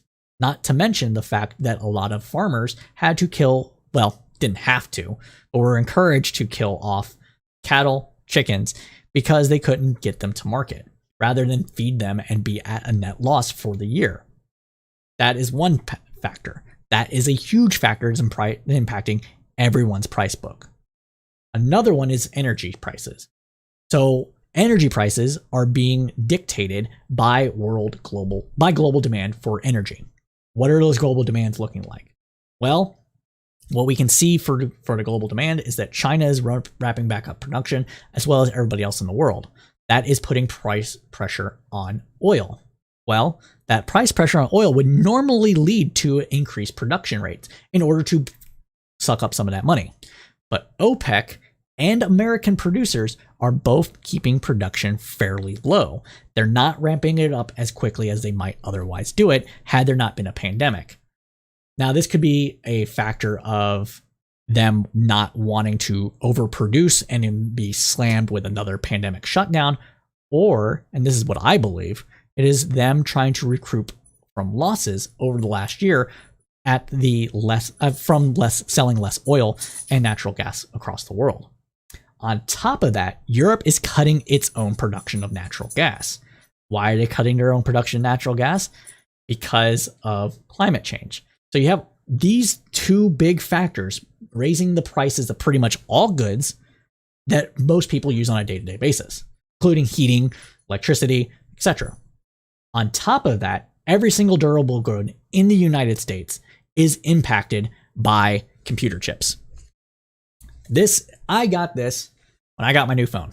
This is a SIM card. This is a computer chip. Now, this chip isn't the same kind of chip that is in a cell phone. It isn't a semiconductor. But these things is in everything. What do I have? What do I have on my desk that has got a computer? So this old cell phone, computer components. Your car, computer components. The video games you play, computer components. Every durable good. Your TVs have computer components in them, even if they're not a smart TV. They all have semiconductors. So, and with the expansion of the Internet of Things, your smart refrigerators, your Wi-Fi connected thermostats, all these things have computer components in them. Computer components was one of the first things that got sucked up during the pandemic. Why? Because people were working from home and businesses ordered new goods in order to furnish the work from home workforce. I was given a laptop and a 27-inch monitor when I got hired in my new company. Both of those have computer components in them. I am one person that got two things that have massive amount of computer components in them. People got new laptops at my work. They were replaced because they were in the end of life cycle and that sort of thing. Every business was basically doing this. So, and then because people wanted new webcams to look good while they're working from home, to talk to their people, etc., it took a lot of the supply that was on hand and diminished it. And with just-in-time supply, which means it's a very tight supply chain. It's basically you have just what you need to produce for the next 2 months rather than having a bunch on hand. It takes time to reproduce the goods to fill that on-hand number when it was depleted basically zero. And so that is causing the cost of goods to go up for everything else. It's why used cars are more expensive too. Why are used cars more expensive? Because a lot of used cars that would normally come onto the market were sold by car rental companies during the pandemic to stay afloat. And new car manufacturers haven't replenished their own supply because of the shutdown in production and the decrease in demand. All these things are coming up at the same time, and it's just causing the perfect storm to have price inflation. Now, it should be stated that the stimulus bills that passed during the pandemic should cause some internal inflation. Every country in the world passed similar bills. So all that new money coming in circulation was expected to cause some moderate inflation. But that moderate inflation would be like 3%, 4%. The fact that the supply chain is so bottlenecked right now, and it is just now getting back to pre-pandemic production. We're still pre-pandemic production of oil and gas worldwide. We're still pre-pandemic. We're not at pre-pandemic production for gas and natural gas and oil worldwide. We're not at pre-pandemic production for computer chips worldwide yet. And with the decrease in the food supply due to a natural cycle of weather, all these things are coming together to cause a further increase in supply chain shortages. On top of that, because of how interconnected globally the supply chain is, shipping containers were also experiencing a backlog and shortage because of empty shipping containers sitting on docks at ports that didn't have anything to export back after they had their own demand, because it would have cost too much money to put them on a ship and gas prices to justify taking empty containers back. So all these things came together, and it just created this perfect storm for inflation. What does that mean? Well, Larry Summers, it would be correct if all these things were not true. I personally think that we will not see a quote unquote return to normal until the summer. I hate to say it, folks. Winter's going to suck. It's not going to suck because of prices. It's going to suck because it's going to increase the demand even more than what we have already. And that's going to continue increasing prices. And it's not getting enough time for inflation to go back to normal. Hold on a second.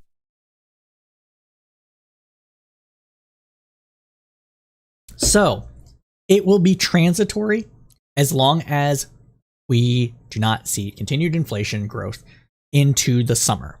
I personally think that around February or so, we'll start to see prices come down as the supply chain reconfigures itself and returns to normal. After the Christmas season, you'll see that's generally when people buy less shit, and that will help alleviate the incoming demand for shipping goods. Not only that, President Biden has got FedEx and UPS and Walmart and Target and all these major internal supply chain behemoths to help with the supply chain backlog on our ports. And hopefully, with the latest Chinese talks that Biden had with President Xi Jinping, we'll see governments release their own strategic oil reserves and bring down the price of gas as well. So that is where the economy is and where I think it is going. Again, let me know your thoughts on Twitter. Hit me up there. So for those that don't know, we like to wrap up the newscast right around this time with some news of the weird. And on today's News of the Weird, we will be talking about a mega spider coming at you. All right, mega spider. All right, and so we'll watch this video real quick. Look at this thing. Oh my god, look at it. It's fucking mega, dude. Look at that big boy. You big boy. All right, enough of that. So what is it about this mega spider here? So this spider is the stuff of nightmares. It is the biggest funnel web spider in history of the Australian reptile park, has been measuring at 3 inches from foot to foot and comparable to a tarantula. The massive funnel spider has been named mega spider due to its gargantuan size and massive fangs. The mega spider has fangs that are almost 0.79 inches in length. The sizable spider could bite through a human fingernail. It's probably about the size of my pinky. That's how big its fangs are. That is scary. So what does that mean? I don't know. Warmer temperatures can lead to things getting bigger. It's a thing to know to happen, especially if creatures thrive in warmer temperatures. And Australia is experiencing warmer temperatures because of global warming. But everybody, with that, I am sad to say that we are out of time. I want to give a shout out to Maybe It Isn't Me. Dude, you have been faithful to this newscast since it started, to the podcast. We greatly appreciate you watching us live, giving us your feedback and comments. Even though you and I may not agree all the time about different things, whether it's alternative media, vaccine mandates, or whatever, I still appreciate you giving the support that you do. And again, you are welcome to come on the show should you be able to, given your job.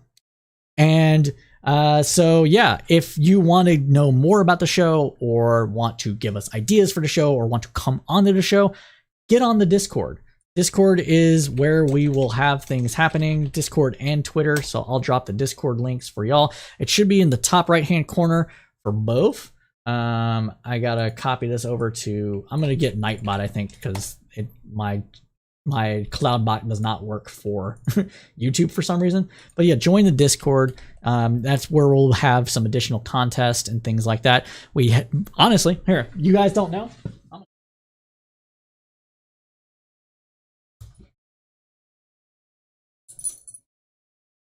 Okay, I don't have it readily. All right, I don't have it readily close by, but we gave out a meme prize to 2 memers from our community on Facebook. And we gave out a pinatagram. It's a nice little gift for sharing the funniest memes that gave our community joy. And so we'll be doing things like that in the future. We might even have another one, this time being held primarily on Twitter, for example. So be on the lookout for that. So yeah, again, thank everybody so much for joining. Please, like I said, you know, hey, smash that like button. It really does help us out. And I like my little video, my little thing that I created. Smash the like button, really helps us out. Be sure to catch the Cipher State on Afghanistan post-withdrawal here this Sunday at 3 p.m. Eastern Standard Time. Or if you would prefer to listen to it in podcast form, the following Monday, the 4th Monday of the month. And you can get that wherever you get your podcast. And as always, stay around. We're going to raid somebody. Let's see who we're going to raid. Who are we going to raid? I got to get back on the Twitch. So we're going to raid Montreal Player. I had a good conversation with him about the